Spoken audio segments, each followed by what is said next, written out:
मांग की सिंदूर रेखा तुमसे ये पूछेगी कल। और जब वो पढ़ते तो कहते पुत्रवती भव, सौभाग्यवती भव। उनका एक एक शब्द जादू की तरीके जहन में जाता।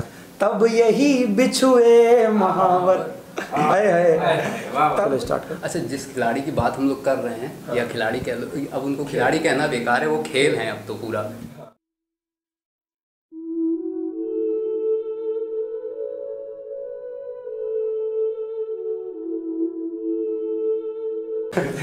तो हाँ, कुमार भैया के जो गीत जो मुझे सबसे ज्यादा पसंद है, बाकी जो भी उन्होंने लिखा वो भी पसंद है, लेकिन उसमें से भी एक आला दर्जे का होता है। जितना भी अच्छा है उसमें भी एक अच्छा होता है, क्योंकि कुछ चीजें अच्छेपन की कोई लिमिट नहीं है ना। हाँ, बिल्कुल इन्फिनिट तक जा सकता है। और ये गीत है उसमें। ये है, और मतलब इसको उस तरीके का स्थान नहीं मिला लोगों के बीच, मिलना चाहिए। या उन्होंने कुमार भैया ने ज्यादा पढ़ी भी नहीं है, ये भी है, हाँ, ज्यादा मंचों से पढ़ी भी नहीं है। को मिलता है। अभी भी हम लोग YouTube पे देखते हैं तो पुरानी वीडियो हाँ, देखने को मिलती हैं। तो ये गीत हम पढ़ते हैं उनका, मांग की सिंदूर रेखा। स्वागत है। कि मांग की सिंदूर रेखा तुमसे ये पूछेगी कल।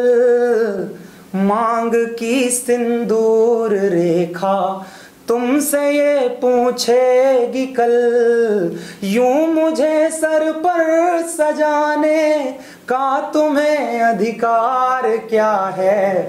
तुम कहोगी वो समर्पण बचपना था तो कहेगी गर वो सब कुछ बचपना था तो कहो फिर प्यार क्या है। मांग की सिंदूर रेखा। अगला बंद देखिए, कुमार भैया ने जिसके लिए भी ये गीत लिखा उनको आप उनका अगला भविष्य बताया कि भविष्य में देखिएगा कि कल कोई अलहड़ आया ना बावरा झोंका पवन का। कल कोई अलहड़ आया ना बावरा झोंका पवन का। जब तुम्हारे इंगितों पर गंध भर देगा चमन में। या कोई चंदा धरा का, एक लाइन का अर्थ देखिए, आसमान का तो चंदा जो है तुम्हारी नजरों में वो चंदा होगा। या कोई चंदा धरा का रूप का मारा बेचारा। कल्पना के तार से नक्षत्र गढ़ देगा गगन में तब किसी आशीष का। और जब वो पढ़ते तो कहते पुत्रवती भव, सौभाग्यवती भव। उनका एक एक शब्द जादू की तरीके जहन में जाता है। या कोई चंदा धरा का रूप का मारा बेचारा। कल्पना के तार में नक्षत्र गढ़ देगा गगन में तब किसी आशीष का आंचल मचल कर पूछ लेगा। यह नयन विनिमय अगर है प्यार तो व्यापार क्या है। मांग की सिंदूर रेखा तुमसे ये पूछेगी कल। अब ये अगला बंद, इससे भी आला दर्जे का बंद, सब लोग जुड़ेंगे कि कल तुम्हारे गंधवाही केस जब उड़कर किसी को। कवि को मालूम है ये केस गंधवाही है, क्यों? क्योंकि ये इसका अनुभव ले चुके हैं। एक एक पंक्ति का अर्थ है। कवि कोई भी है जो आज प्रसिद्ध है वो ऐसे ही नहीं प्रसिद्ध है। कवि की पीड़ा, कवि की वेदना प्रसिद्ध होती, कवि नहीं प्रसिद्ध होते। बिल्कुल सही। तो ये देखिए कि कल तुम्हारे गंधवाही केस जब उड़कर किसी को आंख। कल तुम्हारे गंधवाही केस जब उड़कर किसी की आंख को उल्लास का आकाश कर देंगे कहीं पर। शब्दों की फिटिंग देखिए आप। कल तुम्हारे गंधवाही केस जब उड़कर किसी की आंख को उल्लास का आकाश कर देंगे कहीं पर। और सांसों के मलयवाही झरोखे मुझ सरीखे नव बिटप को सावनी तास कर देंगे कहीं पर। तब यही बिछुए महावर, तब यही बिछुए महावर। चूड़ियां गजरे कहेंगे इस अमर सौभाग्य के श्रृंगार का आधार है। मांग की सिंदूर रेखा तुमसे ये पूछेगी कल। अगला बंद देखिए, मेरा सबसे पसंदीदा, उनकी आदत है कुमार भैया की, जो सबसे उम्दा बंद होता है वो कविता के अंत में आता है। हाँ ये बात तो सही है। ये हमने जितना देखा। देखिए कि मेरा तो सबसे पसंदीदा, अब इस कविता में भी कुछ पसंदीदा हो गया, इसमें भी कुछ आला दर्जे का। हर जगह आप कंपैरिजन करेंगे तो कुछ ना कुछ तो आला दर्जे। देखिएगा कि कल कोई दिनकर विजय का, तुलनाएं देखिए आप, उपमाएं क्या दी हैं। कल कोई दिनकर विजय का सेहरा सिर पर सजाए है। कल कोई दिनकर विजय का सेहरा सिर पर सजाए, जब तुम्हारी सप्तवर्णी छाह में सोने लगेगा। कवि को फिर मालूम है कि छाह सप्तवर्णी है। देखिएगा, कल कोई दिनकर विजय का सेहरा सिर पर सजाए, जब तुम्हारी सप्तवर्णी छाह में सोने लगेगा। या कोई हारा थका व्याकुल सिपाही जब तुम, एक पंक्ति का अर्थ देखिए, जो अनुभवशील है वही समझ सकते हैं। देखिएगा कि या कोई हारा थका व्याकुल सिपाही जब तुम्हारे वक्ष पर धर शीस लेकर हिचकियां रोने लगेगा। वक्ष पर धर शीस लेकर हिचकियां रोने लगेगा, तब किसी तन पर कसी दो, दृश्य देखिए, तब किसी तन पर कसी दो बाह जुड़कर पूछ लेंगी। तब किसी तन पर कसी दो बाह जुड़कर पूछ लेंगी। इस प्रणय जीवन समर में जीत क्या है हार क्या है, मांग की सिंदूर रेखा तुमसे ये पूछे कि कल। यूं मुझे सिर पर सजाने का तुम्हें अधिकार क्या है। बहुत बहुत नमन कुमार भैया को, ऐसे राइटर को, ऐसे उम्दा राइटर को बहुत बहुत नमन। पंक्तियां सुनते जाओ लगता है यार खत्म क्यों हो गई। और होना चाहिए। हाँ बिल्कुल सही, बहुत ही गीत मेरे को बहुत पसंद है, ये तो अच्छा है। हाँ। एक वो भी है, एक मैं हूँ, मतलब लगता है कि यार कुमार भैया के गीत गजलें आप कहीं भी चालू कर दें तो उनकी मैं आपको वो महफिल तो बननी है, माहौल तो सेट उसके होगा। साथ साथ कपिल भाई गा रहे हो, अरे और उसके लिए और उसके लिए प्रमाण देने की जरूरत नहीं, क्योंकि वो जब भी खड़े होते हैं वो आप देखते हैं फिर हजारों की भीड़ हो, कितने की भीड़ हो, वही ना खेल और खिलाड़ी। वो घर के चूल्हा चौका बर्तन ऐसी तैसी में जाए, वो कुमार भैया को सुनना है, बस कुमार भैया को सुनना है, कुमार भैया आए। मेरा ये सबसे पसंद। हम लोग तो अभी सुनते हैं, हम लोग तो इस लेवल पे उनको चाहते थे जब शायद इंटर हाई स्कूल में थे।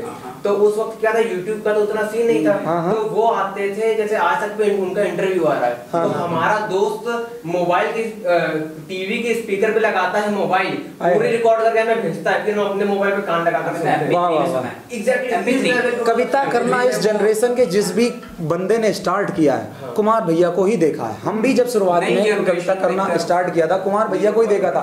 बाकी फिर समझ में आने लगी, कविताओं का अर्थ समझ में आने लगा और कविताओं से जुड़ना इतना चालू हो गए कि फिर वो उसी क्षेत्र में आज के टाइम के हम लोग के साथ के जितने भी लोग होंगे, उन्होंने शुरू जब किया होगा तो सबसे पहले उन्होंने कोई दीवाना है कहते हैं सुनी होगी MP3 वहीं से सुनना। मैंने भी उसी से स्टार्टिंग की। हाँ स्वागत। तो मैं आपको एक का मेरा जो फेवरेट है बिल्कुल दिल से मैं चाहूंगा कि स्वागत। सुनिएगा, इसको आनंद लीजिएगा, बिल्कुल बहिएगा इसमें। कुमार शस का बहुत अच्छा गीत। एक मैं हूँ यहाँ एक तू है, एक मैं हूँ यहाँ एक तू है, सिर्फ सांसों की ही गुफ्तगू है।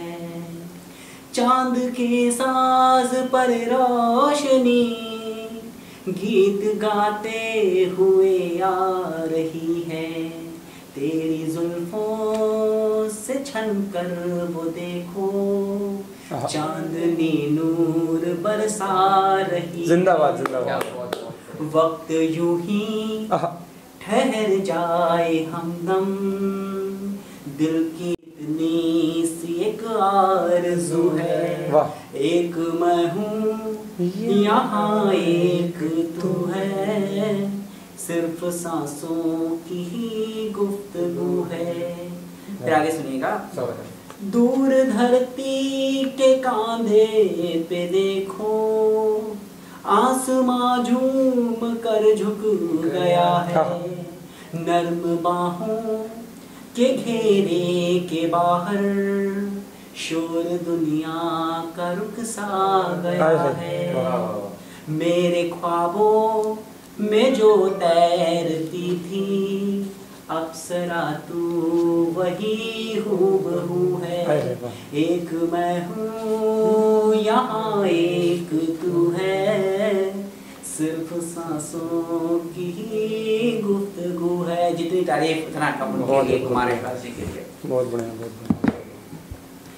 ऐसे ही वो स्टार्टिंग में जिस समय हमने सुननी चालू करी थी, या हम स्टार्टिंग में जब पढ़ते थे तो ये कविता भी बड़े मन से मंचों से पढ़ते थे। तुम गए क्या शहर सूना कर, नहीं तुम गए तुम्हारे साथ गया, ये कविता भी, ये उनकी गीत भी है जो है बड़ा पसंद है। देखिएगा कि तुम गए तुम्हारे साथ गया, अलहड़ अंतर का भोलापन। देखिए यही है कि मतलब बनावटी ख्याल और जो अंदर से आए ख्याल, यही फर्क होता है। सही बात है। तुम गए तुम्हारे साथ गया, अलहड़ अंतर का भोलापन, कच्चे सपनों की नींद और आँखों का सहज सलोनापन। तुम गए तुम्हारे साथ गया, अलहड़ अंतर का भोलापन, कच्चे सपनों की नींद और आँखों का सहज सलोनापन। अगला बंद देखिए कि जीवन की कोरों से दहकी यौवन की अग्नि शिखाओं में। जीवन के चरण के बाद जब यौवन में आदमी प्रवेश करता है, वो ये है ख्याल कि जीवन की कोरों से दहकी यौवन की अग्नि शिखाओं में, तुम अगन रहे मैं मगन रहा घर बाहर की बाधाओं में। जीवन की कोरों से दहकी यौवन की अग्नि शिखाओं में, तुम अगन रहे मैं मगन रहा घर बाहर की बाधाओं में। जो रूप रूप भटकी होगी, जो रूप रूप भटकी होगी, वो पावन आस तुम्हारी थी। जो बूंद बूंद तरसी होगी, वह आदिम प्यास हमारी थी। जो बूंद बूंद तरसी होगी, वह आदिम प्यास तुम्हारी थी। अगला पंक्ति देखिए कि तुम तो मेरी सारी प्यासें। जब आपको प्रेम के संकल्प दिला करके कोई एक सीढ़ी तक ले जाए, ऊंचाई तक ले जाए और वहां से छोड़ दे, है ना। निर्वेश का कोई एक शेर मेरे जहन में आया कि बोसा दे के हट जाता है वो कोई काम पूरा नहीं करता। निर्वेश का कोई एक शेर है, पूरा मुझे मीटर नहीं जाना, वही भाव है, काम भी पूरा नहीं करते। देखिएगा कि तुम तो मेरी सारी प्यासें पन घट तक लाकर लौट गई। तुम तो मेरी सारी प्यासें पन घट तक लाकर लौट गई। अब निपट अकेलेपन पर हंस देता निर्मम जल का दर्पण। तुम गए तुम्हारे साथ गया, अलहड़ अंतर का भोलापन, कच्चे सपनों की नींद और आंखों का सहज सलोनापन। अगला बंद देखिए कि यश वैभव के ये ठाठ बाट। यश वैभव की कमी कुमार भैया के जीवन में कभी नहीं रही। यश वैभव की कमी, शुरुआत से जो उन्होंने संघर्ष किया वो था, उसके बाद से उन्होंने जैसे ही कविता पढ़ना प्रारंभ किया तो उनकी कविताओं में इतना आकर्षण था, इतना जादू था कि वो लोगों से तुरंत कनेक्ट हो गए लोग। इतना युवा की मेहनत जो निखर करके आई, वो उन्होंने तुरंत उनको समाज में लोगों के सामने देखने को मिली। बाल्यकाल में जो मेहनत की थी वो अपने समय पर आकर दिखने लगी। यश वैभव के ये ठाठ बाट अब सभी झमेले लगते हैं। पथ कितना भी हो भीड़ भरा, दो पांव अकेले लगते हैं। हल करते करते उलझ गया, हल करते करते उलझ गया, भोली सी एक पहेली को चुपचाप देखता रहता हूँ, सोने से मढ़ी हथेली को। अर्थ देखिए इस लाइन का, हाँ मत हथेली सोने से मढ़ी है लेकिन वो तुम्हारे बिन अधूरी है। देखिएगा कि हल करते करते उलझ गया भोली सी एक पहेली को, चुपचाप देखता रहता हूँ सोने से मढ़ी हथेली को। जितना रोता तुम छोड़ गए उससे ज्यादा हंसता हूँ अब, पर इन्हीं ठहाकों की गूंजों में बज उठता है खालीपन। तुम गए तुम्हारे साथ गया अलहड़ अंतर का भोलापन। ये वही पंक्ति जो अभी हम लोगों की चर्चा हो रही थी वहां पर, कि सामने चार लोगों के समाज में कवि कैसी भी जिंदगी जिए, ठहाकों के साथ जिए, लेकिन जो उसका अकेलापन है, जो उसकी वीरानी है, वो उसके जहन में है, वो जब भी तन्हाई में बैठता है तो उसको रिसाइकिल करके गीत या गजल तैयार करता है। ये वही उन्होंने कहा कि पर इन्हीं ठहाकों की गूंजों में बज उठता है खालीपन। तुम गए तुम्हारे साथ गया अलहड़ अंतर का भोलापन, कच्चे सपनों की नींद और आंखों का सहज सलोनापन। तुम गए मेरे साथ। अच्छा, आपने भी कुमार भैया पर लिखा था कुछ? अच्छा उनके, हाँ अच्छा, जिस खिलाड़ी की बात हम लोग कर रहे हैं, हाँ। या खिलाड़ी कह लो, अब उनको खिलाड़ी कहना बेकार है, वो खेल हैं अब तो पूरा, हाँ। ठीक है। तो उन कहाँ कैसे शुरू किया और लोग उनको किस तरह से प्यार करते हैं, किस तरह की उनकी इज्जत है, वो देखिए सुनाते हैं आपको। कि हौसले इतने बुलंद थे उसके, हौसले इतने बुलंद थे उसके कि आसमां उसके परों में आ गया। विषय चुना था हिंदी उसने, पर वो इतिहास की धरोहरों में समा गया। जब उसने समझी थी धरती और सूरज की बेचैनी, तब वो नवयुवक हर युवा हृदय को भा गया। कभी कबीरा तो कभी मीरा को दीवाना बता के, कभी कबीरा तो कभी मीरा को दीवाना बता के वो भीड़ के हर शख्स को अपना दीवाना बना गया। और हिंदी है अब किन्हीं सुरक्षित हाथों में, हिंदी है अब किन्हीं सुरक्षित हाथों में। वरना आजकल के लिखने वालों को तो हम जानते ही हैं कि हिंदी है अब किन्हीं सुरक्षित हाथों में। ये बात वो उन तमाम उर्दू के दिग्गजों को बता गया, दो मुल्कों की भाषाओं को बहने बतलाकर। वो एकता का, वो कुमार एकता का एक अटूट विश्वास जगा गया। पढ़ा के पाठ हिंदी का संपूर्ण विश्व को वो कुमार विश्वास बनकर हिंदी जगत देखा। बहुत बढ़िया, क्या लिखा है? कुमार विश्वास।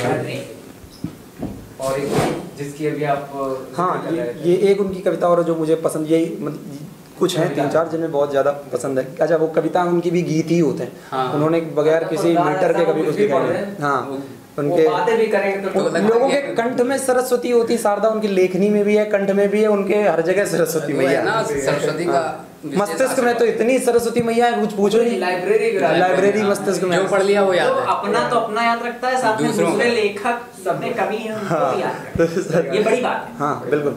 देखिएगा ये कि इतनी रंग बिरंगी दुनिया दो आँखों में कैसे आए, इतनी रंग बिरंगी दुनिया दो आँखों में कैसे आए। हमसे पूछो इतने अनुभव एक कंठ से कैसे गाए। ये कवि का दर्द देखो नहीं रहा, वो अपना ये है कि अपने तो जो जज्बात हैं, अपनी जो विरह है, पीड़ा है, वेदना है, हंसी खुशी जो कुछ भी है, वो तो लिखते ही हैं। समाज की पूरी जिम्मेदारी, क्योंकि एक समाज का बड़ा वर्ग है जो उनकी तरफ देखता है कि हमारे भाव हम नहीं लिख पाते तो आप लिखोगे, फिर हम वो स्टोरी व्हाट्सएप पे स्टेटस लगाएंगे। ये इस नजर से उनकी तरफ देखते, तो उनपे वो भी जिम्मेदारी है। सिर्फ अपनी नहीं लिखते, वो जनता का दर्द लिखते हैं, सभी का दर्द। देखिए कि इतनी रंग बिरंगी दुनिया दो आँखों में कैसे आए। हमसे पूछो इतने अनुभव एक कंठ से कैसे गाए। पहला बंद देखिए कि ऐसे उजले लोग मिले जो, आप वैभव सफ़र कर रहे हैं ज़िंदगी का, कुछ स्ट्रगल कर रहे हैं, देखिए आपने आपके अपने ऊपर लेके देख सकते हैं, आपको भी लोग ऐसे मिले होंगे कि ऐसे उजले लोग मिले जो अंदर से बेहद काले थे। ऐसे चतुर मिले जो मन से सहज सरल भोले भाले थे। ऐसे धनी मिले जो कंगालों से भी ज्यादा रीते थे। ऐसे मिले फकीर जो सोने के घट में पानी पीते थे। ऐसे मिले फकीर जो सोने के घट में पानी पीते थे। मिले पराएपन से अपने अपनेपन से मिले पराए, हमसे पूछो इतने अनुभव एक कंठ से कैसे गाए, हम इतनी रंग बिरंगी दुनिया। ये अगला बंद मेरा पसंदीदा, फिर पसंदीदा में भी ये पसंदीदा देखिएगा कि जिनको जगत विजेता समझा, मन के द्वारे हारे निकले। कई बार कुछ लोग उपेक्षित रह जाते हैं समाज में, उनके अंदर काबिलियत है लेकिन किसी वजह से, वो कोई भी वजह हो, भिन्न भिन्न वजह, अलग अलग तरीके की वजह हो सकती हैं, उसकी वजह से उपेक्षित रह जाते हैं। और जिन पे भरोसा किया जाता कि नहीं ये तो लेके जाएंगे पार, वो नहीं, अंदर से खोखले हैं, उतने ही डब्बे हैं। तो वही देखिएगा कि जिनको जगत विजेता समझा, मन के द्वारे हारे निकले, जो हारे हारे लगते थे अंदर से ध्रुव तारे निकले। जिनको पतवारें सौंपी थी वे भंवरों के सूद खोर थे, जिनको भंवर समझ डरता था आखिर वही किनारे निकले, आखिर वही किनारे निकले। और ये अंतिम पंक्तियां देखिए कि वे मंजिल तक क्या पहुंचेंगे जिनको खुद रास्ता भटकाए, हमसे पूछो इतने अनुभव एक कंठ से कैसे गाए। इतनी रंग बिरंगी दुनिया दो आंखों में कैसे आए, हमसे पूछो इतने अनुभव एक कंठ से कैसे गाए।